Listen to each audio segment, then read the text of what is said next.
Start घर से काम कीजिए। इस समय यह हमारी ज़िंदगी का एक ज़रूरी हिस्सा हो गया है, लेकिन दिल से काम कीजिए, यह उससे भी ज़्यादा ज़रूरी है। हमारे शास्त्रों में 3 देवताओं की कई कथाएं आई हैं। ब्रह्मा सृष्टि का सृजन करते हैं, विष्णु उसका क्रियान्वयन करते हैं और शिव उसे मिटाते हैं फिर से नया बनाने के लिए। ब्रह्मा जी ने जितने सृजन किए, जो भी महत्वपूर्ण कार्य किए, घर से ही किए, तो क्यों न हम भी अपने आप को भीड़ से सुरक्षित रखें, अकेलेपन में अच्छे अच्छे काम करें। यदि आप व्यवसायी हो तो ईमान से काम करिए, नौकरशाह हो तो ज्ञान से, युवा हो तो अरमान से, बुजुर्ग हो तो शान से, राजनेता हो तो आन से और सामान्य जन हो तो सावधान होकर काम करिए। कोरोना ने सारे भेदभाव मिटा दिए हैं और सबके प्रति एक ही काम रखा है, बीमार करना। यदि सावधानी नहीं रखी तो यह किसी को नहीं छोड़ेगा।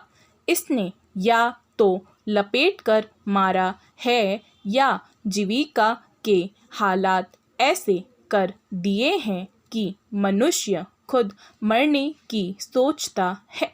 अमेरिका के वैज्ञानिकों ने शोध कर बताया कि ग्रीष्म या वसंत ऋतु में सोमवार मंगलवार को आत्महत्या की संभावना अधिक होती है। यह एक शोध का निष्कर्ष है, कोई निश्चित तथ्य नहीं, पर यह तय है कि अब निराश लोगों की संख्या तो बढ़ेगी, लेकिन किसी भी स्थिति में आत्महत्या का विचार मन में नहीं लाना है। इस महामारी को जीवन का महत्व अवश्य समझाना है। चीन के साथ सीमा विवाद सुलझाना भारत की रणनीतिक प्राथमिकता रही है। 2018 में प्रधानमंत्री मोदी चीन के राष्ट्रपति शी जिनपिंग से वुहान में मिले थे। अनौपचारिक बातचीत में दोनों सेनाओं के बीच संवाद समझ बढ़ाने के साथ सीमा विवाद सुलझाने के लिए सहमति भी बनी थी। सीमा पर चीन का यह आक्रामक रवैया यूं ही नहीं है।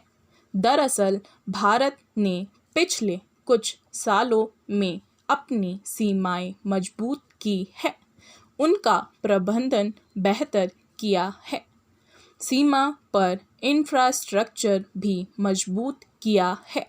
इससे भारतीय सेना का मनोबल बढ़ा है। भारतीय सेना की मौजूदगी उन क्षेत्रों में भी बढ़ी जिसकी चीनी सेना उम्मीद भी नहीं कर सकती थी।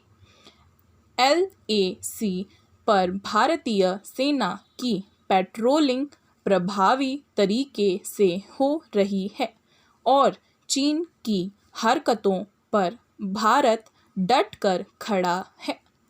भारत चीन सीमा का सीमांकन स्पष्ट नहीं है। कई बार सीमा पर छुटपुट विवाद होते रहे हैं, जिसे स्थानीय स्तर पर सुलझा लिया जाता था, लेकिन इस बार हालात कुछ और ही है।